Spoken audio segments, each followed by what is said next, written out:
Je suis Véronique Béchu, commandant de police, actuellement chef du pôle stratégie de l'Office mineur de la Direction nationale de la police judiciaire. Alors, les missions de l'Office mineur sont plurielles. À la fois, c'est un service d'enquête, donc c'est un service qui est là pour identifier, localiser, interpeller et mettre hors d'état de nuire des individus exerçant des violences graves sur les enfants. Majoritairement, ce sont des mineurs qui sont prépubères, donc vraiment en très bas âge, et qui sont victimes de violences sexuelles à la fois hors ligne et à la fois en ligne. L'âge moyen d'ouverture de son premier réseau social pour un enfant français, que ce soit en métropole et en outre-mer, c'est 8 ans, donc c'est extrêmement jeune. Chaque enfant maintenant a très jeune un support. Il ne sait pas s'en servir en toute sécurité, donc le but aussi de l'Office mineur, c'est de faire des actions de sensibilisation et de prévention. Beaucoup d'adultes se font passer pour des enfants de manière à pouvoir approcher plus facilement un autre enfant. Déjà, rien qu'en configurant correctement le réseau social de son enfant, on peut mettre un paramétrage qui ne permet pas à tout individu d'entrer en contact avec son enfant. Donc, par exemple, le profil du réseau social doit être mis en privé et non pas en public. Donc, seuls les amis que l'enfant aura acceptés pourra se connecter et échanger avec cet enfant. Il y a beaucoup de parents qui publient des films, mais ça se fait pas mal. Quels sont les risques concrètement? Est-ce que ces images peuvent atterrir? Alors, ces images, à 50%, atterrissent sur les réseaux qui sont utilisés par les pédocriminels pour communiquer entre eux.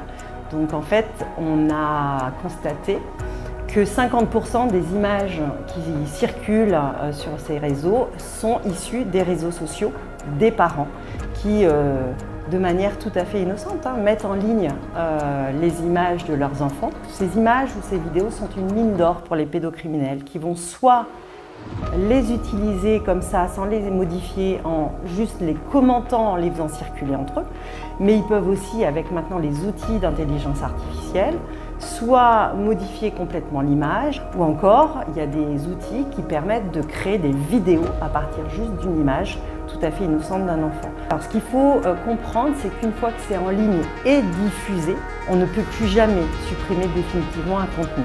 Ça, faut le savoir. Sauf que si le contenu vient tout juste d'être mis en ligne, il y a pour la France, donc également accessible depuis la Polynésie française, une association reconnue d'utilité publique qui est compétente exclusivement sur les violences numériques et qui peut, si le contenu vient d'être posté, contacter de toute urgence la plateforme concernée. Elle a des partenariats qui leur permettent d'avoir du répondant extrêmement urgent et faire supprimer le contenu. Et à partir du moment où il n'a pas été diffusé, il disparaîtra définitivement. Mais on a un tout petit créneau, un tout petit laps de temps qui est avant la diffusion, la première diffusion. Donc cette association, elle s'appelle e-Enfance et elle a une application, elle a une plateforme d'écoute qui s'appelle le 3018. Et ça, c'est extrêmement utile pour les enfants de télécharger cette application. Et dès qu'ils ont un problème de cet ordre, il ne faut surtout pas hésiter à contacter cette association via l'appli.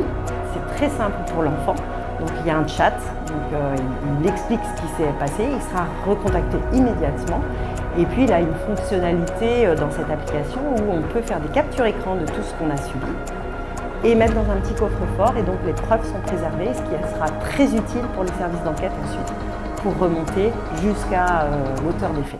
Alors quand on est venu ici pendant la semaine aux assises de la page, qui était une réunion de tous les professionnels de la protection de l'enfance, on s'est aussi déplacé parce qu'on va créer une antenne de l'Office mineur ici au sein de ce qu'on appelle la DTPN. C'est le service de police nationale en poste à Papeete. Et un certain nombre de policiers vont devenir notre relais de l'Office mineur pour travailler sur la thématique des violences graves et notamment sexuelles en ligne pour les enfants ici à Papeete. On travaille aussi de concert avec la gendarmerie qu'on a rencontrée Et on va pouvoir leur envoyer des signalements pour qu'ils mènent des enquêtes sur des situations qui concernent à la fois des auteurs en Polynésie française et des victimes en Polynésie française.